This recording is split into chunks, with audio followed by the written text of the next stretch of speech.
It's the third Saturday of the month, so we're here to talk about TVGP's Game Club, the show where we and you, the community, play an old game together. And this month was This old? Is... Old? Oldish. Sometimes it's old, sometimes it's oldish, recent-ish. Okay. This past month was the old-ish This Is the Police 2. I'm your host, Boston, and joining me as always is Moonpir. Hello. And MusiM. Hey. Let's just dive right into all the deets about the game released on July 31st, 2018, the oldish. Published by THQ Nordic and developed by Weepy, which I believe, I'm still not entirely sure how to pronounce their studio name, but that's Let's go with Weepy. It's two E's and a PY. It's Weepy. Yeah. Platforms is Switch, PS4, Xbox One, Android, which I didn't remember, and PC. Yep. The mobile version is apparently pretty solid. Oh, nice. Time travel, Metacritic 66, OpenCritic 70, which is less than I was expecting it to be. Appears for the release date, Octopath Traveler, Sonic Mania Plus, The Banner Saga 3, Chasm, and the biggin, Dead Cells. Dead Cells finally came out of early access then, Okay. which is probably what took up news cycles there. That and Octopath Traveler. Mm-hmm. Because, I mean, come on, Octopath Traveler, nobody would shut up about that thing. That's right. Top of the pile, middle of the pack, or overlooked. How did we feel the reception of This Is the Police 2 happened? I'll go first. It was overlooked because nobody cared. Yeah. I think enough people played the first one, and if you didn't enjoy the first one, which most people didn't, they're like, oh, good, another one. Fantastic. Yeah. So I think... I had never heard of this series until you guys started talking about it. Okay. So, I didn't know it existed. I didn't know it came out. I didn't know what it was. I guess I had a vague idea from hearing you guys, but anyway. Yeah. Yeah. Thank you again, my wife, for being the person who saw the trailer for this and was like, you guys should play that for Game Club. And we're like, yeah, okay, whoops, it's one of my favorite games of all time. Okay. Well, let's get into the game itself. This Is the Police 2 our favorite game of all time? No, we're going to talk about what we liked and what we didn't like before we get into what game we'll be playing next. Who wants to go first? Let's let the newcomer go first. Okay. Okay, so I got a lot of mixed feelings about this game. Like, overall, Don't worry, I liked so it. do I. Don't worry, so do I. Wait, so before we get started, I always forget to mention this. We're going to spoil the story of This Is the Police 2. Now that we're done with all the preamble stuff, we will likely spoil a lot of the story of This Is the Police 1. So if you care about the story of either one of them, go play them. And then come back. We'll be here. Don't worry. It's like you sensed what my complaint was going to be. Yeah. As soon as you started, I was like, right, we have to mention that. Also, just as a quick aside, platforms. PS4. Switch. Xbox One X. Hey. Nice. The whole gamut. There we go. All right, back to MusiM, sorry. They had a sale for a hard copy at Best Buy. I got it for like $15 or something like that. Oh, that's a steal. I own it on PC, thanks to Boston, when they accidentally mispriced it as like $3. When it was brand new, it was like $27 off. It's like, hell yeah, let's do it. Mm-hmm. So, like, I know you got yourself and me a copy right then, but then I was like, you know what, I really like This Is the Police, and Jess wants to play it, so I'm just going to buy a copy on the Xbox as well. There you go. It's finally out there. Yeah. Well, and I guess before I start discussing the story, I really like the artwork for the game a lot. Yeah. And so getting a hard copy with like a nice shot of, I'm just going to blank out on all their names. Lily. The sheriff. Lily. Yeah. With her on there, I thought was pretty good. I wouldn't have minded if they had just done the painting. I really like that aspect. But, yeah. After playing the game, I'm sort of surprised they didn't use the painting for more, at least like the inside art. Yeah. So my main issue, like, I don't want to say I openly dislike the story. I think I specifically dislike the writing. I think the story overall could have been better. I think the problem with the writing is it goes like they want to go on these Tarantino-inspired type rants with various characters, and they need, like, I don't want to tell them not to do that. I just want them to reduce the time that they take to do it by at least half. 100%. It goes on way too long. It's a lot of the characters saying the same thing over and over again. It's fairly annoying, and I almost wish I could just turn off the overall story to play the game, to be honest with you, since I like the game so much. Well, it's really confusing because in the first one, there might have been like one character that would do that. Jack Boyd never really did that as sort of part of his character.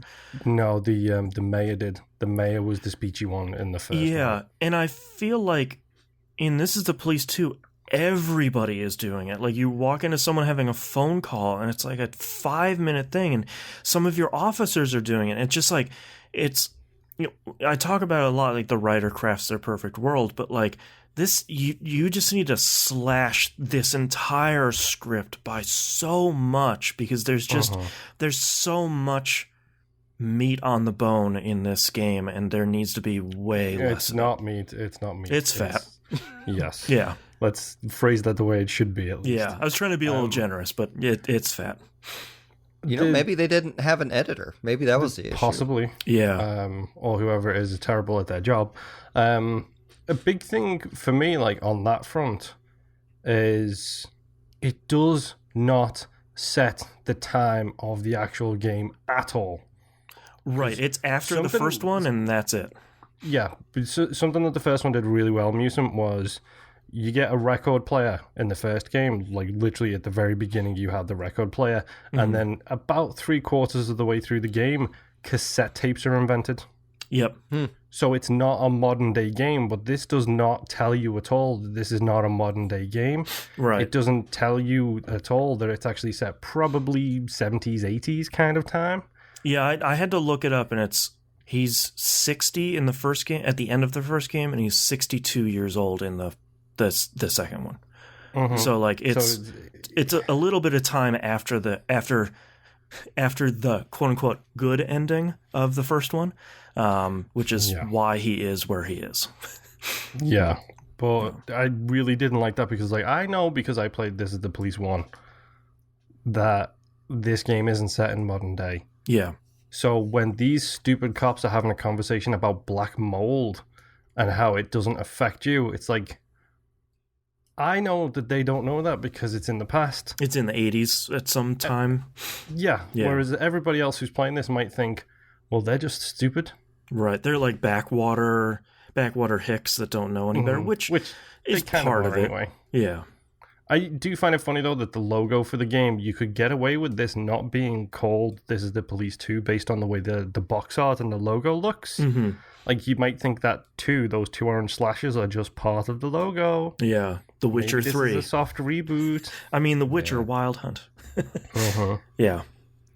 I also, good writing could have made up for this, but I kind of didn't care about any of the characters. Like, occasionally I would kind of cheer for Jack in his moments, like when he beat the crap out of the guy who beat the crap out of him earlier when they first found him. Yes, the huge D-bag.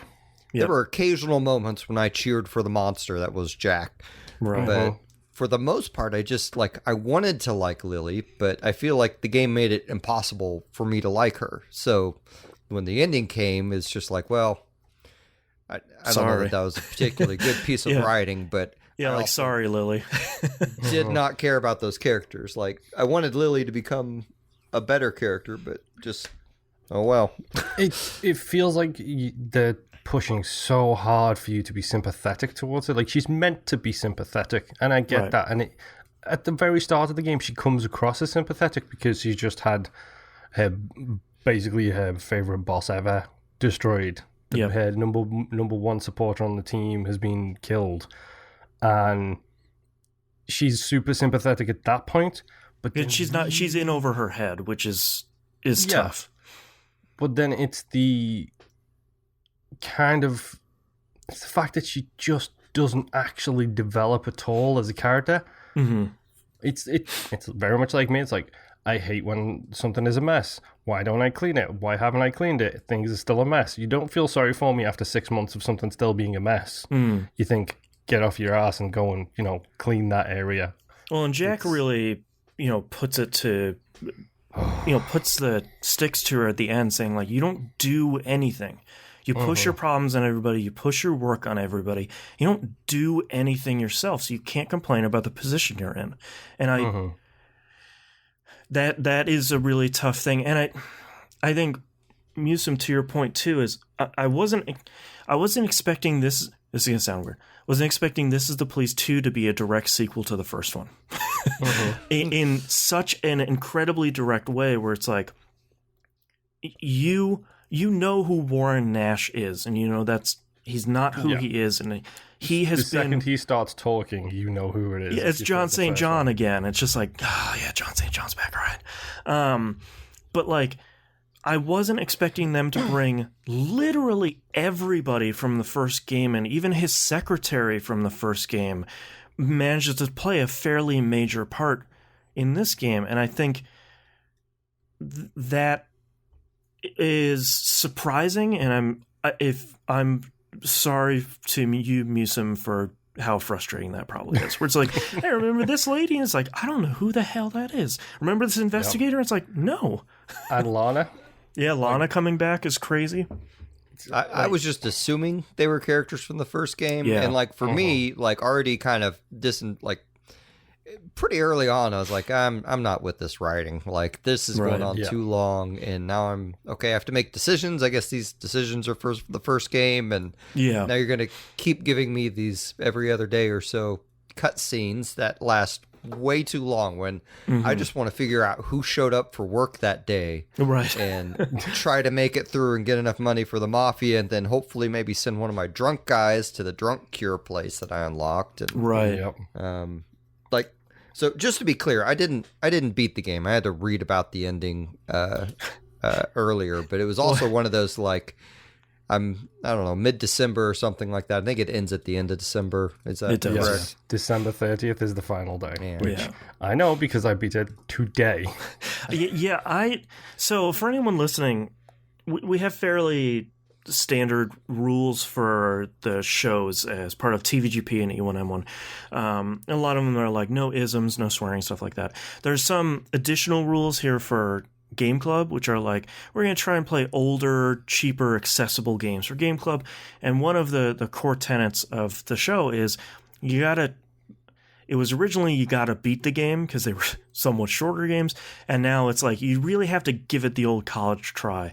And man, I failed 3 straight runs because the game just kept killing my officers in like car crashes and random stuff, and I tried, and I had to watch the ending on YouTube, and that really, as someone who genuinely, legitimately finished the first one, which is a feat, not finishing the second one feels really frustrating.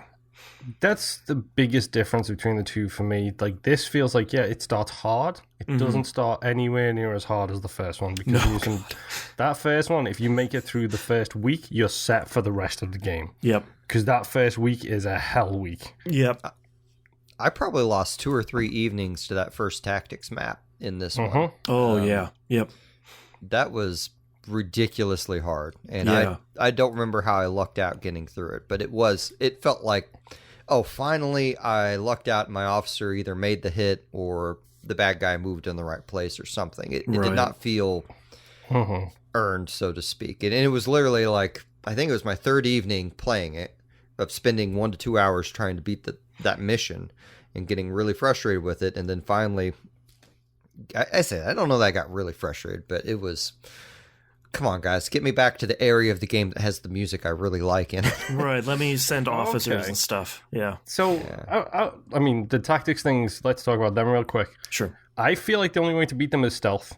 If you 100%. go in guns blazing, you're screwed. Yeah. It's so hard to do any of them stealthy, and then the 2 that it forces you to go guns blazing on, it tells you one of them, it doesn't tell you on the other one that it's going to do it. Yeah. So I always take all my stealth people in. Yep, move and now super they can't slowly. shoot. Oh, right.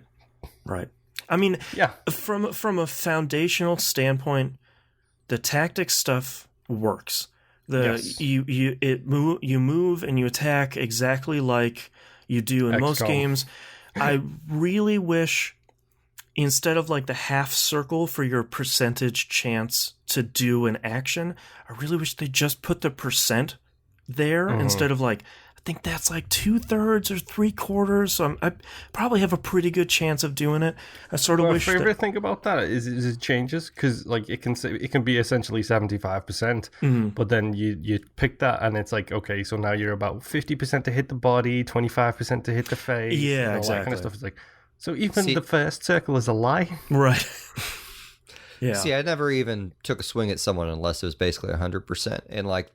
Literally, it was just me sneaking my guys up to him, hitting him with a baton, making sure that the most overpowered weapon in the game. Yeah, like basically, I just tried to incapacitate everyone with batons in a room, and if I couldn't do that, then I would wait until I got enough guys over there to do that. And like I really feel like the UI on the tactics really communicates really poorly. The amount of times I thought I had a stun gun and it was actually a stun grenade. Or taser, you know, any of those things. The taser specifically, the fact that you can't fire it unless you have a taser cartridge in your inventory too, right? Got me about 20 times. And that's why I eventually had to use the remote arrest option a lot, which was surprisingly incredibly effective. Was that Freeze Buddy? No, what was it called? It was like Forced Surrender. Yeah, Forced Surrender. Believe me, I know all of the names of these things. Yeah, like if it was over 50% chance, it worked a lot of the time. And it's just like I was 3 squares away from that person, and now they're surrendered on the floor, and they're not going to be a problem anymore. Never tried it with any of them. It worked really well. I literally got the 5 things originally it was like the 3 perks I love, and I stuck with them. Yeah. And it was like literally, like MusiM said, it was pairs of 2, sneak around, one does the old bip bip with the baton, the second person arrests, and then we move on to the next victim, and so on and so forth. Yep. Until the shooting missions, and then the interception perk, which otherwise called Overwatch in XCOM, is the most useful perk in the game. Yeah. And I get what they were going for with the tactics stuff, and I think on the surface it's a really good idea. I just wish that either it was a little bit better, which we'll eventually play Rebel Cops, and we'll see if their second take on it is a lot more successful. Wait, is that them too? That's them too. That's their spin-off title. Weirdly enough, my wife saw that and bought that game. I don't know if she doesn't really pay attention to indie devs, so I'm curious if she knows. Apparently, it has almost no story, and it's all tactics stuff. So that'll be interesting. So the game from MusiM, based on what I'm guessing, is on the tactics missions here. And I wish there was a way around it without having to outright fail it, because you can just ignore the tactics missions and get a huge ding at the end of the day, like 15 tabs or whatever, which is fine if the rest of the day goes really well. But I wish there was a way where it's like, I'm going to send out a squad of people, and it's maybe a 50-50 chance that they come back, and kind of roll the dice and do a simulation, and that'll be good enough. But there was either attempt or failure. There was no real in between. Mm-hmm. I would really appreciate, and I know they're hardcore people won't like this, but a lot of tactics game have a rewind feature now. Yeah. Yes. Even just rewinding one turn. So my Switch joysticks are very much glitched out. I now have drift. I now have disconnection issues. Yeah.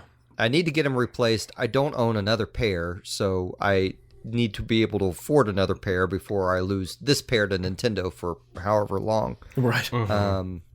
And there were times where I accidentally moved a guy to a wrong space, and oh great, now he's in the middle of 3 bad guys because my you can't even me. back up that action in their own turn, which is kind of unheard of for tactics games.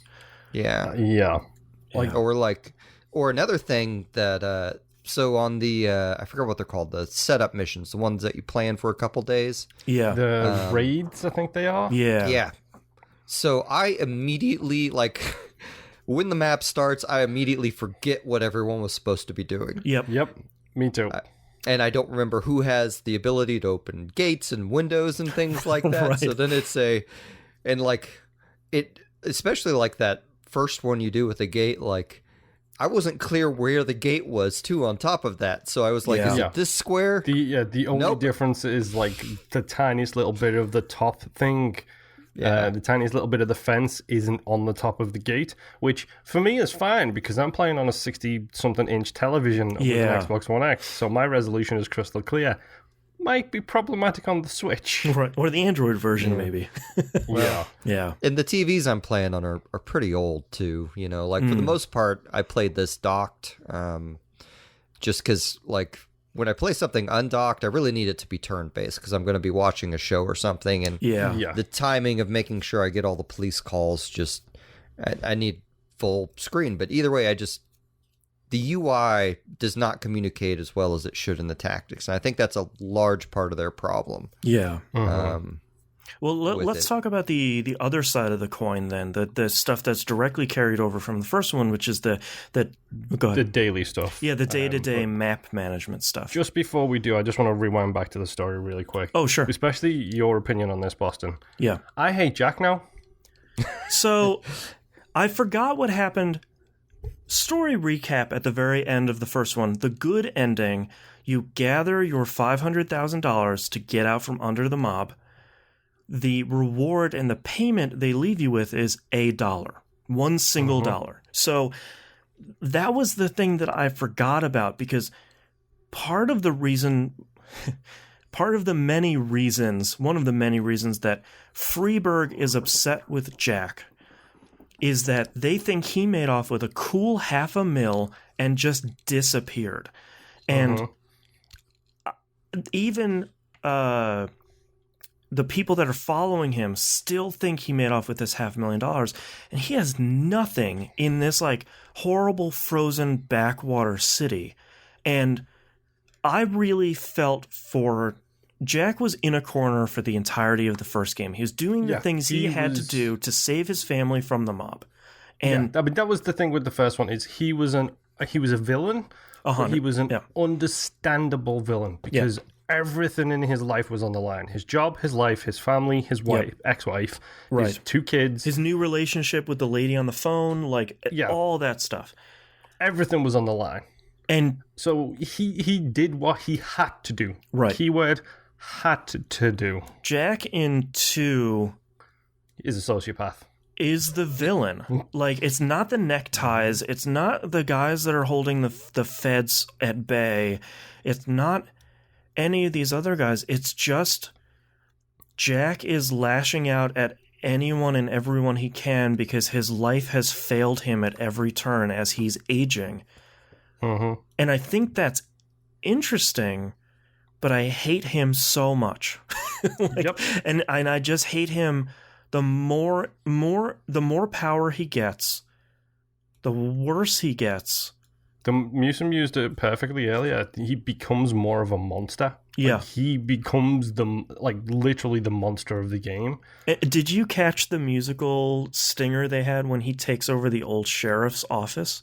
When he's looking, I didn't. When he's This Is the Police 1 stinger? It's the This Is the Police 1 theme music. It's just like as he's looking out over the map and like over the city, the piano music from the first one plays. I was like, oh man, that's real good. Did you guys get up to his freak out? The 2 times I felt like I had some form of connection to Jack. MusiM mentioned one when he kicked the crap out of that guy in like his first day. Right. And the second time was when he called his old buddy on the phone and had a bit of a breakdown because he doesn't know what's going on. When he's crying and he's asking that old judge for help. Yeah. Like, you're my only friend. Like, you have to help me. You're my friend. And that was heartbreaking. Like, I'll give it credit. Like, the voice acting in this game is amazing. Say what you want about the writing, the story. Like, Duke Nukem is a really good voice actor. It turns out. I think all of them are. Like, Lily sounds helpless whenever she's talking. She sounds so beat down. When she's yelling at Jack about her being an S-word cop, like, it just... I felt so bad. And then when the guy with the cane, the religious colonel guy... Colonel Henderson. Yeah, the one you're in a competition over tabs with. Oh, no. That's Carter? Captain Carter. Captain Carter. When she finally figures out that Jack killed that guy at the end. She's like, you did everything you could. You had an investigation. You followed the clues. You did everything you could. I was like, oh, boy, that's good. Boy, you're good. Yeah, and that's the thing is, like, we're talking about not liking her as a character. That's her moment. Yep. To do something. Yep. And she just does it too late. Mm-hmm. He just has too much power by the time she does something. Yeah, I hate Jack so much. Like, it feels bad because it's like video games. You play as the person, you want to be. I don't want to be a dude offing my boss. Right. Well, no, I don't want to be a dude offing my boss. Right. Because things didn't go my way. I don't want to. That's not who I am as a person. And right. Don't get me wrong, it's a kick to the gut to see him, like, go from an understandable villain to this thing. Right. An outright villain. But and part of what excites me about the ending of this game is I think it leaves a really good opportunity for a third game to be, you are a completely different character. You need to go take down Jack Boyd. Like, he has become the very thing he was sworn to protect, and you need to go clean out Sharpwood. Yeah. I think that'd be really great. If they did a third, that would be the only way they should go, I think. Yeah. So honestly, I never felt like I was playing, like, I know I was supposed to feel like I was playing as Jack, but I didn't. Mm-hmm. That's one of the problems, I think. Yeah. Yeah. There was always a huge disconnect. I never really felt like his decisions were mine. And from, I don't know, maybe a quarter of the way into the game, I'm like, oh, this is going for like a Scorsese type. This is about the evil character of the game, but they're going to be presented in these, like, in kind of the protagonist of the thing, even though they're very much not a good person at any measure. Well, and I felt like the first game did a better job of that, where it's like, the mob has your family or the mob has your son, and you have 2 or 3 different things you can do to try to resolve the situation. Do you want to make this deal and just get further in the good graces of the mob, or do you want to try and deal with it yourself and go down this path? And I feel like one of the negatives of this game is that there is no choice. There is no choice. Jack just continues to slip. I thought it was going to be slip into the bottle more, but he continues to clean up and just get to be a bigger villain. So, yeah, the painting comes true at the end. I did like a lot of the. I love the painting stuff. Honestly, like, I feel like they have all the elements to tell a good Scorsese style story with Tarantino style rants in it. They just. I don't know. Part of me thinks that they bit off more than they could chew. They're like, okay, we're going to make the second game, and the shoot for the moon this large. Time. Yeah. That's the thing about this is the police one. Like, the start for the first game is hard. Yeah. But it is very linear, very narrow, very low scoped story. It's very simple. It's a tale as old as time. Boy meets girl. Boy talks to girl over phone. Boy never meets girl. Is arrested by the cops. Boy gets kicked out of the club at the end. Yeah. Yes. It's a very simple but well told story. Like, I do feel like the first game is great for that, whereas the second one is just like, get away from me, Jack. But I do like how they improved on the city and police officer management, sending them out to calls in this one, because looping back around to the actual the meat of the game, shall we say. I thought I had a good segue, because I think one of the biggest problems in the first game that they address in the second game is, first game you'd send out 3 or 4 officers on what seems to be a regular call. You get a little bit text, hey, 4 of them died. It's like, well, wait, what? It was always that dice roll. So the bit that shows up in MusiM when you send somebody out on a call now, and it gives you basically those choose your own adventure options. It's like, this is the situation, here are 3 options, depending on your equipment and stuff, you get to choose what you want to do. Right.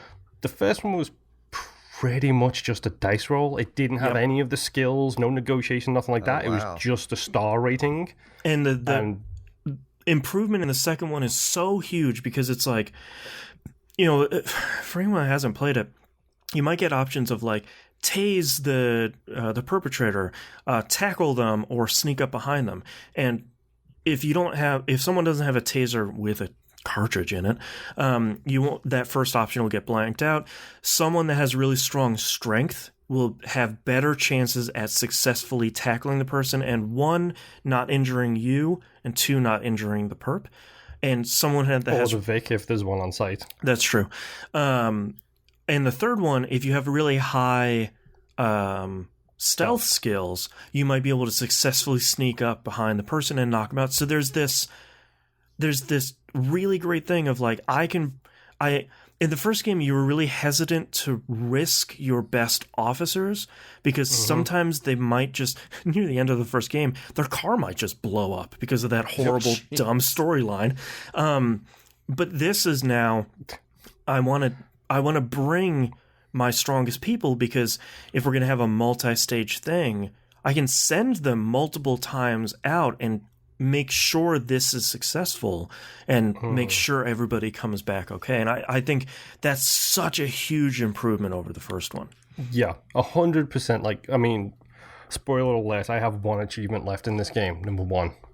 Because I wiped the whole thing out. The only thing I have to do is the thing I didn't want to do, which is to put send an innocent person to prison. The 1 achievement right. I have left. Yeah. I've done all the rest of the stuff. The thing with the first one is... I hate the first one so much for these. It has achievements such as, don't ever take a false call. Oh, it's the worst.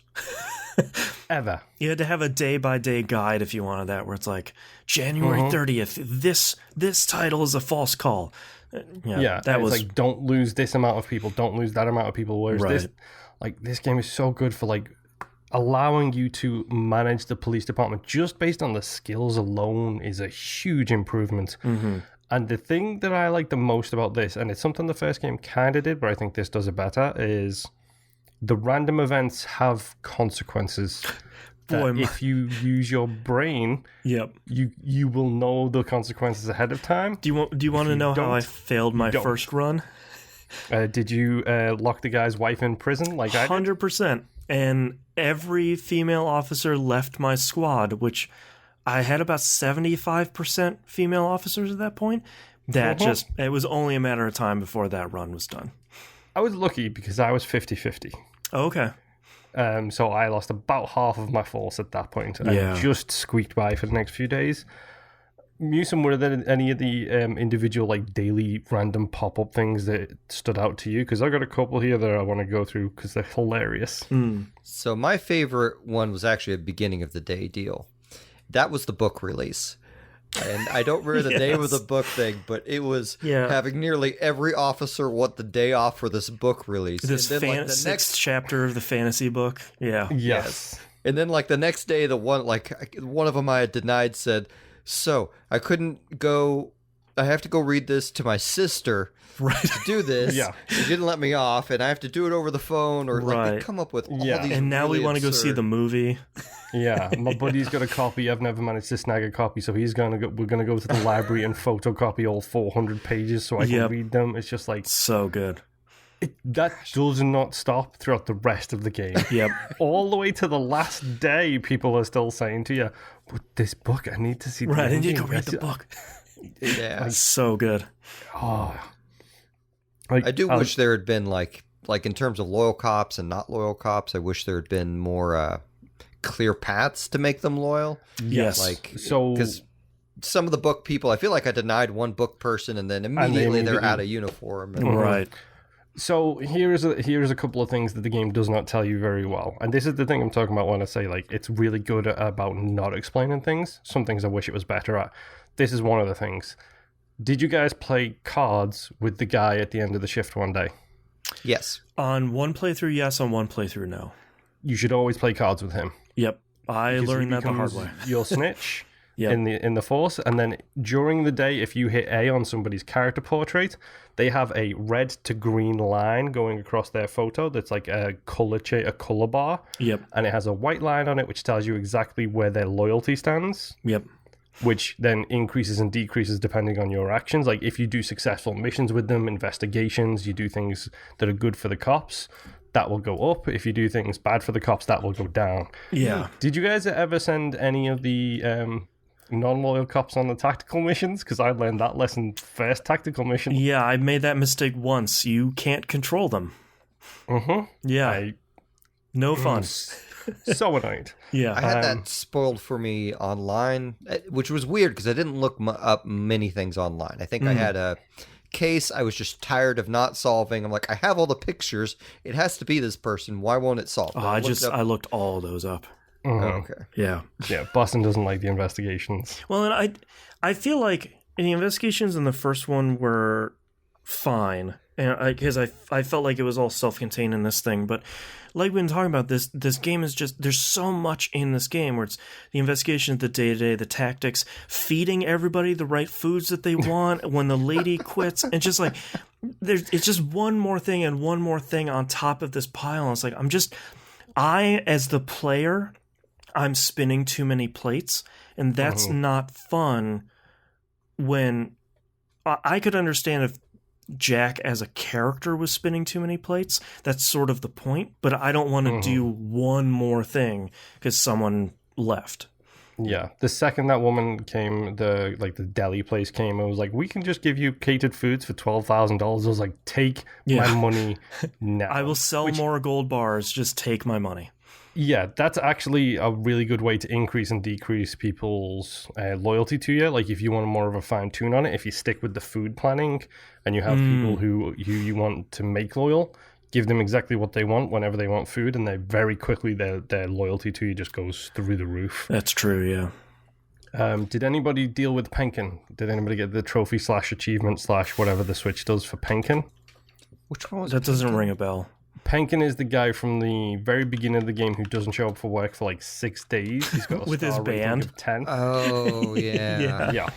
Yeah. There is an achievement for getting him over 1,000. Wow. Okay, so it's that guy. Interesting. Yes, it's that guy, which I love the references this thing makes. So I don't know if you all get the same cop names, but there's a cop in this called Birch the Third. Birch the Third is a callback to This Is the Police 1, because Birch the First is a really old cop on your force who's retiring, and he's really good. And his son wants to be a cop, and his son is the Penkin of This. Right, he starts at like 5. Yeah, he's got no understanding, no expertise, and he is basically just a dead weight on your entire department. By the end of This, the Police one, I had him at 900 or whatever. Like he was one of my best cops. Right. But there was that achievement for this one.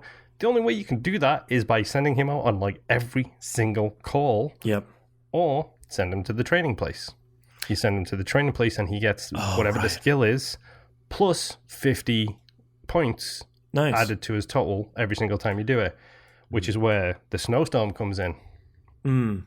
Pro tip for anyone who's playing this game: save all of your evidence, all of your booty, all of your bullion, everything that you get. If you can save it till early December. There's a snowstorm that happens in the game. It talks about the passes get cut off and things are going to be more expensive, whatever, because of supply and demand. You can sell at the higher price. Aha, I see. Oh, wow. So gold bars go from 6,000 to sell to 18,000 to sell. Wow. Cocaine goes from 2,000 to 8,000. Wow. Marijuana goes from 1,000 to 5,000. The stupid medicine that you get that you can just buy and sell at the regular old shop, that's like 5,000 per unit, and I had 9 of them saved up in my evidence locker. That's cool. So I literally, the second that snowstorm hit, I was just messing around on a sword, and I was like, sell all my gold bars, sell all my heroin, sell all my cocaine, buy my weed. I was like, I don't care. I will go into these tactical missions blind because I don't have the evidence. You got $1 million though.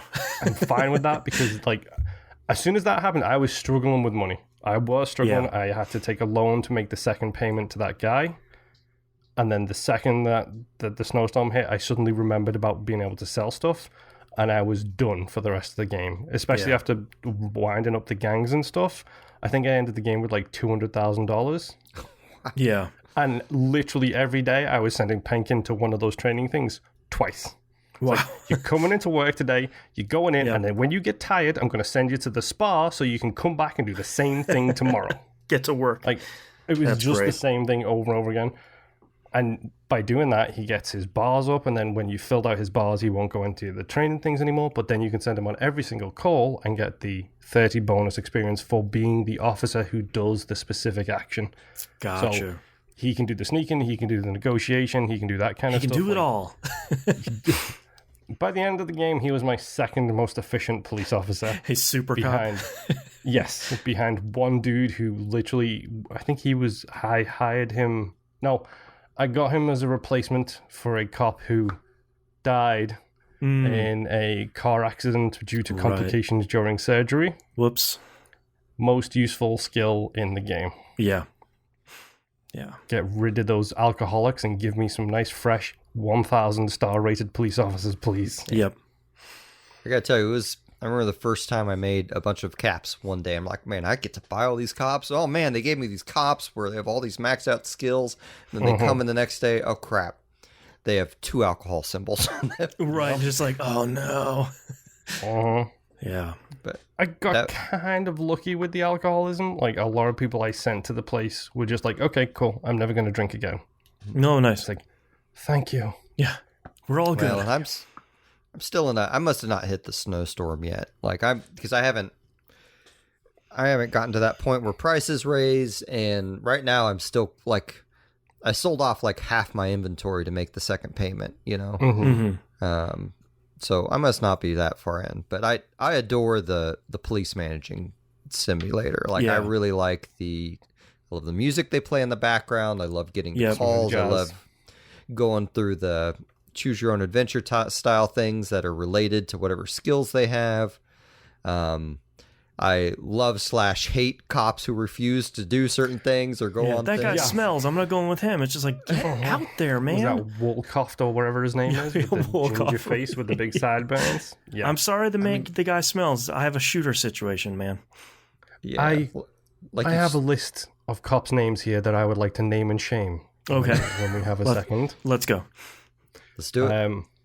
Levia, Asian gentleman, long grey hair, kind of old. Mm-hmm. Never give him any equipment because he loses it. I didn't run into that. That's great. Mm-hmm. Like, he's a late game guy. Like, I got him late game. He was on like training in some other place. He's one of those people who just shows up halfway through the day and is like, oh, now that we've got a good boss back, it's good to be back, kind of thing. Yeah. If you give him anything, he loses it or breaks it. Like, you know, the Shockers has the little message on it saying, do not expose to water. The amount of times that guy has peed on his own shocker is astounding to me. That's really good. And I had enough equipment to, like, I was fully equipping everybody every day. Yeah. And then every time I send him out on a mission, every time he comes back, I get a little message from him saying, dude, this stun grenade was busted. It doesn't work, so I just tossed her out the window. It's like, so dude, good. The car trunk wouldn't close, so I accidentally lost, you know, like 2 tasers and 2 cartridges. It's like, oops. It's like, that's great. I hate you so much, Levia. Horse Moon is the gentleman, another one who comes halfway through the day. Mm-hmm. He's the guy who doesn't work at night. Great. My mystic told me that I might suffer serious problems after twilight hours. So literally he cannot be used after like 5 or 6 p.m. You've got Kurosawa, who literally gets tired after one job. You send him on one call. He's the worst. Then he comes back. I need to rest all day, boss. My legs are so tired. Right. I can't go. Yeah. So, one save scum I did is there's a woman who has a store that she wants you to watch whenever she's away, like one time. And she wants you to send an officer there. And I discovered when you send an officer there and they do good, that they stay there. That is how I got rid of Kurosawa. Oh, perfect. That's smart. Really good. That's a good idea. Really, really clever. Did you guys get Brady? I think is his name. Bradhi. This is a guy who... He's not loyal to you at first, but one of the things he pops up with at the start of one of the days is he makes clothes. Like, that's his hobby, is he makes clothes. And he asks you, can he stay home one day because he wants to work on his police uniforms? And then he asks you, can he bring in his custom police uniforms? Oh, no. And then you get him dressed up as basically police officers from different countries and times and stuff like that. Like, he's wearing the Beefeater hat. He's wearing the Russian outfit. He's just wearing... really good.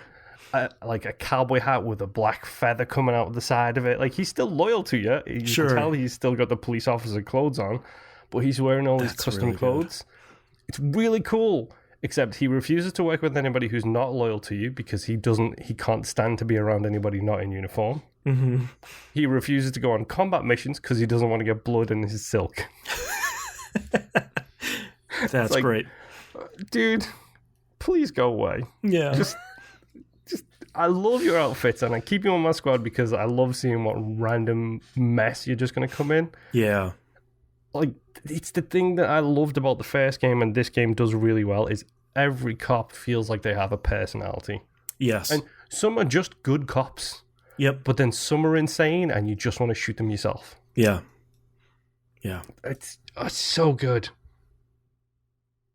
It's I had a hard time. I don't think I sent any of them back to Lily because as much as I wanted to, I still couldn't needed afford the roster. losing them. Yep. Yeah. I do like that option isn't I'm going to fire you. I like the option is fine, go back to Lily then. It's just like, oh man, that's rough.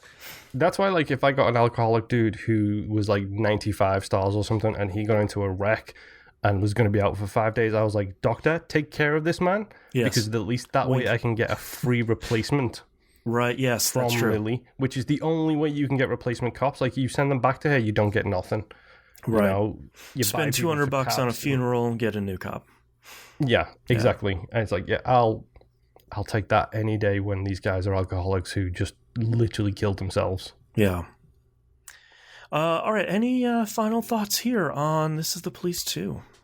So, I know I said it before, I adore the soundtrack to this game. Yes, sorry we forgot to talk about that. The We have primary a music specialist in, so we forgot to mention that this time. Yeah. Well, and I didn't dig around a whole ton on it, but I had a really, like, I couldn't figure out who the dev team was. So I don't know who actually implemented the sound in it or did the sound effects. And from what it appears is they hired Ben Matthews, who's like a jazz composer, performer, pianist, basically to do a bunch of tracks for the game. And then for like the electronic tracks, they got Ogre. But Ben Matthews was the primary one they used, and they used him a bit on the first game, and they also used him in the Rebel Cops game. But I think they're all just straight up songs. I don't think there's any like dynamic things that could play or not play as they're playing along. Yeah, it did very much the same thing in the first game. It's really interesting because the first game had a whole lot of licensed music. So it was like, here's these it also had jazz a whole musicians. lot of free music. Like, it had a whole lot of like Chopin and stuff like that in there too. Yep. In the first one, if I remember right. Yep. And I thought that was. But the first game did a very similar thing where it's like, you're going to go do this day's work. Here's a 5-minute song that's going to play. Once it's done, you kind of get the map noises. You get the police officer noises. Yeah. And the Cars pull up. I love the every gravel single time noise. they come back, you hear the cars on the gravel. I love it. And the little like dispatcher noises, that it's all really good. But yeah, I was sort of surprised because a big part, like Moon was talking about, a big part of the game is like starting your day and pulling all the records, the vinyl records out and picking the song you really like, and it has like the album art and the artist name and the song. I kind of miss... Then you get the cassette player? Yeah, and the cassette player and the CDs, you get a better car in the first one. I kind of miss that in this one where it's like you start the day and a song is playing. The whole soundtrack is good. Like, spoiler alert, they'd go back to that at the end of the game when you get a record player. Yeah, like, I really like that callback of, like, what is this package he has in the bar? And he opens it and it's like, nah, it's the thing. This is awesome. Record. That's great. But, like, I sort of did miss that in the beginning where it's, you had... The first game did that routine, that ritual so well where it's like starting your crappy car, picking out the music, and then it eventually pays that off later in the first one. But yeah, music is outstanding. I'm really glad they brought that dude back in this one, just because his jazz stuff is so good. Yeah, I mean, like, he's amazing. Like, he's primarily like a pianist, it looks like, but you know, he's obviously like that is like if you go to his website, this is not video game soundtrack focused. It is I'm a musician, composer, band leader, like is what it says straight up at the beginning. So, but. And the soundtrack's on Spotify, too, if anyone wants to listen to it. It's like 35 tracks long. Like, he wrote so much music for this. Yeah. And they also have another artist on there called Ogre, who only did a few tracks, but they're some of the electronic songs. Yeah. And that stuff's really It's not Ogre from Skinny Puppy, if any of the audience's brain is going there. This is a different person or group that I honestly couldn't find much about. I assume they had a few tracks they'd already released because their Bandcamp has like 20 albums on it. Oh, wow. So I'm guessing this is like a Hotline Miami, whatever that game's called. Yeah. That's the type game. situation where where the makers of the game found this guy's music and added it to it. But Ben Matthews, though, is absolutely amazing. Completely appropriate mood for the game. Yeah. It's something that the first game did really well too. It's like it's the old argument. It's like should you notice the music or should you not notice the music? Like that's the whole argument about music in video games. Is it better when you notice it or when you don't? I think it's good for both situations.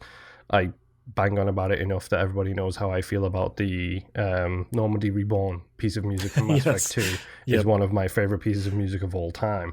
And you are supposed to notice it there. Right. Whereas this, I notice it, but it never floats above to where I'm focusing purely on the music. Like this isn't a Metal Gear Rising Revengeance where the lyrics start and then you're just like, okay, this is a boss fight. Right. Some stuff's happening. It's a really cool way. It's just good enough where it floats above the gameplay enough to where you notice it, you're enjoying it, you're having a little jazz, mellow mood times. Yeah, you're working, you're listening to some jazz. Exactly. It's that really perfect complement to it where it doesn't steal the focus, but it doesn't not exist, so you'd notice it not being there. Yeah. There were a few times I just straight up paused the game so I could have that music on in the background. Yep. I've done the same thing. Yep. Like the main menu, especially, I've just sat at the main menu while I've been in the kitchen with my huge headphones on, just chilling, listening to the music. Yeah. All right, let's get your final thoughts on the game. Let's start with you, MusiM. Overall, I liked it. I think they got a lot of places that they need to improve, primarily just in communicating what's what to the player, not just one time, but throughout the level and throughout gameplay. The police management, I adore. The tactics, it's a good start, but it needs a lot of work. It's a lot better than I was expecting it to be based on the first game not having it at all. Yeah, I will give them credit for that. Yeah. Well, and in the story, we've talked that to death. Like I think the actual writing is not that great, but I also think it could be fixed with an editor, and it could be fixed with refocusing.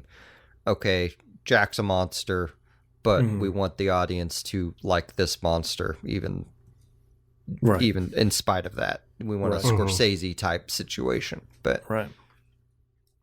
Moon, what about you? Honestly, I'm torn because when it comes to This Is the Police 1, I love This Is the Police 1. Yep. I think this game is an improvement. Yep. I think it throws too much on the dog pile. Like you said, it's got the food catering stuff and it's got the tactical missions and it's got... Yeah, I'm running a store now, yeah. Yeah, it literally runs so much stuff. Just piles more and more and more and more and more mechanics on top of already existing semi-complicated mechanics. Mm-hmm. But the day-to-day stuff, I think we probably all will agree on this based on the conversation we've had. Tactical missions are okay. The story is okay to garbage, depending on what part of the story you're in. Yeah. It's passable. The performances are incredible. The story itself is questionable. But the core of the game, that day-to-day stuff, has been improved so much to where, for lack of a better term, it doesn't feel like you're handcuffed into losing people just because of a dice roll says so. Right. Exactly. And I think that in itself makes this a better game than This Is the Police 1. Yeah. There are issues with it, definitely, but I do think this is an improvement over the first one. Now, just take it, refine it, and give me a 3 where I take that M and F down, and I will be happy. Yeah. Yeah, I feel very similarly. This Is the Police 1 is one of my favorite games of all time because it does what it does so well, and it's so laser focused on the day-to-day routine of running a police department against all odds, sort of professionally and personally. And it had this focus that I really appreciated. This Is the Police 2 loses that focus nearly completely. And I think in exchange, like you're saying, Moon, I think it's a largely better game.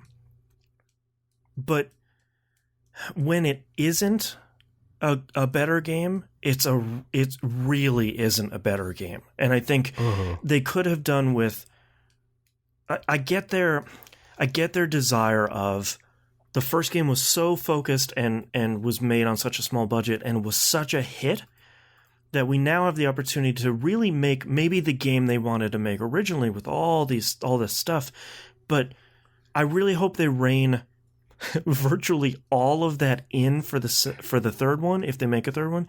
Not remove everything, but like I want them to focus and hone that down for a potential third one, because I think they fixed the problems with the day-to-day management stuff in a great way, and the performances were better. There was animation in the cutscenes this time, which is great. Yes. Yeah, it didn't. That's actually worth mentioning. MusiM, yeah, it didn't ever have the animation. It was just still frames. Yeah, the intro and the outro of the first one had like animation, but it kind of wasn't great. This one is significantly better, and I think it really did take a step forward for making this game a better game. I hope they clean some of that stuff up for the third one. But I would still really like to see, and I still really liked this game at the end of the day, even though I tried 3 times and I couldn't get through it. I still really, really like this game, but I think if I was to recommend anybody This Is the Police, I'd still recommend the first one. Like, get in the first one, make it through the first week. You know, that first difficult hump. Once you get over that, it's smooth sailing. And if you like that, try the second one, because it's sort of more of a good thing. What did you guys see the load screen, by the way? Like, did you ever actually go on the main menu to load game rather than just hit continue? Yeah, it sort of evolved over time. Yeah, it's the calendar pages for November and December, and you can literally choose what day you want to roll back to. Yep. So you can just load back. Yes. So if the last 2 days have gone really bad, you can just roll back like 2 days and then go from there. Yeah, that's and awesome. the main menu evolved over time as the story happened. Yeah. They probably should have like actually told you that. Welcome to This Is the Police. All right, well, This Is the Police 2. Let's talk about our next game chosen at random. I'm so sorry that this one came up. Our next game is Stardew Valley. I feel like I'm introducing a lifelong problem here. Like the first taste is free here for the three of us. I've already sunken 60 hours into this game. Well, then you get a month off. Well, you can probably just check out the new patch. Because this is like a 200-hour game. Yeah, I know. I have resisted playing Stardew Valley because I know I will enjoy it, and I know I will dive deep into it, and I'm a little bit worried. But what's everybody's Harvest Moon / Rune Factory experience at the table? I love them. I've played so many, and I love them. I've never played any of them. Okay. You guys could be like sentencing me to like... If I lose my job because of these styles of games. Well, let me tell you, like, I don't know how much you pay attention to video games media, MusiM, but let me tell you about an uneducated idiot who would swipe these type of games off as baby games or not real games, called Dan Reichert, who literally sunk like 500 hours into this game on 4 different platforms. Yeah. Gosh. Yeah. So I know this is a game that started out on PC, and like I've read the I want to say Picking Up the Pixels. It's not called that. Blood, Sweat, and Pixels. Yep. Mm-hmm. Yeah. I've read the chapter on that. Is there... So my instinct is to go buy this on Switch, but is there a superior platform for this game? that has more content. So to talk about platforms real quick, it's available on PC, PS4, Xbox One, Switch, Vita, iOS, and Android. To the best of my knowledge, all of them are on the same version now. I think PC typically gets the most recent version like a couple weeks before the other ones, and then it's sort of like, hey, patch 1.8 is now available on everything. So I don't think there's I have heard the Switch version is really good. Yeah, okay, good. Me too. If you want to play it while doing something else, that's probably the best. You will want to play this game while doing something else. Yeah, this is a really good Arrow TV show game. Aha! It's a bummer I have it on PS4. This is going to be another one more day type game. 100%. Like, okay. Yeah, I'm so sorry. So our next month's game is Stardew Valley. Mm-hmm. Oh, boy. Thank you so much, everyone, for listening. We will see you next month. Bye. Bye. Bye.